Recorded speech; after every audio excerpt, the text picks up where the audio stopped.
These sauteed green beans are a simple yet delicious side dish that goes well with just about any entree. They're hot and buttery with a hint of garlic, just a bit of salt, and tossed with slivers of almonds. Hi, I'm Joni from OneDishKitchen.com, your #1 source for single serving recipes. Let me show you how to make it.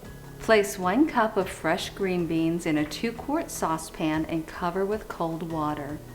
Add 1/4 teaspoon of kosher salt and bring to a boil over high heat. It looks like the green beans have reached boiling, so now reduce the heat to medium-low and cook until the beans soften to a crisp tender, about 4 minutes.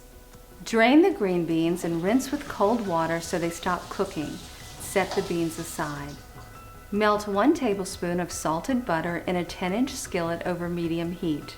Add 1 clove of minced garlic and 2 tablespoons of slivered almonds and toast until golden, about a minute.